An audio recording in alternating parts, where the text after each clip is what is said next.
So let me take a moment to introduce you to this file. It's a cute little street scene. It's very cartoonish.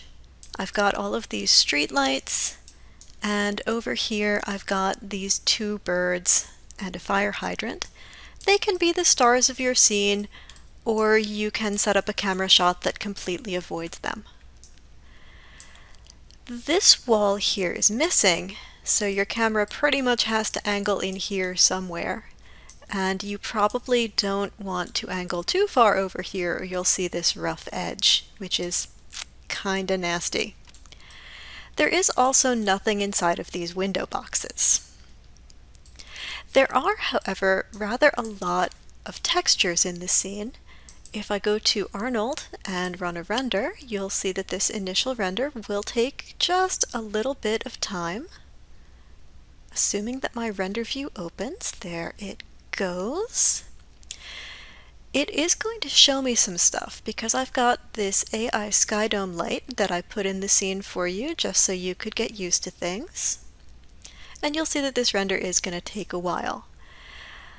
This may be taxing for your computer. This may be a time when you want to go into the lab or run through Splashtop and see if that speeds things up for you. But you'll see that there's a brick wall here. There are some roof tiles. There are some metals, there are some paint textures. All of the materials in this scene are being generated procedurally. None of them use file nodes. We'll talk about that when we get to the next project, which will be a texture mapping project. But for the moment, that's the reason that I can give you just a Maya file and not a project directory.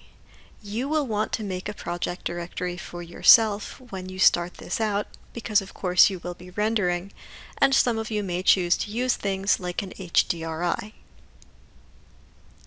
The render still isn't completed, it's only about halfway done, and this is a preview size render. Of course, as I've mentioned, I am using an older computer.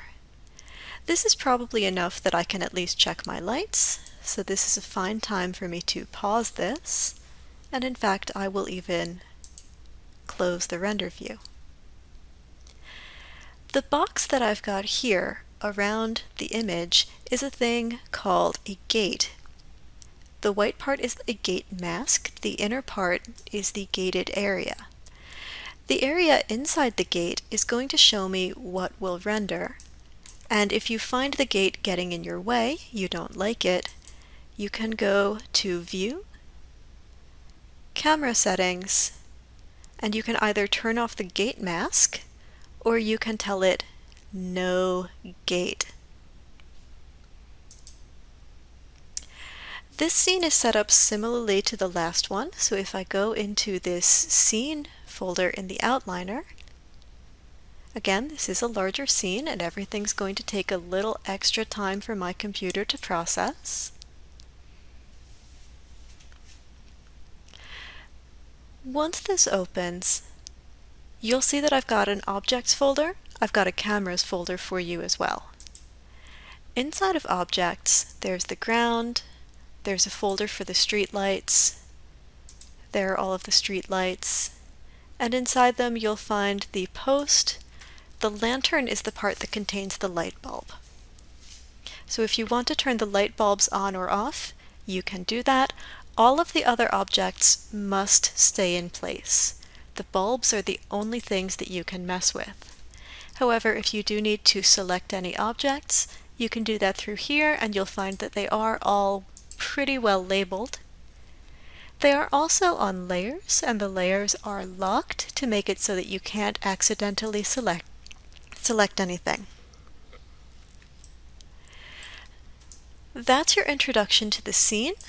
Once you've got it opened, you can start lighting it, and remember we are looking for 2 lighting schemes, one for day and one for night.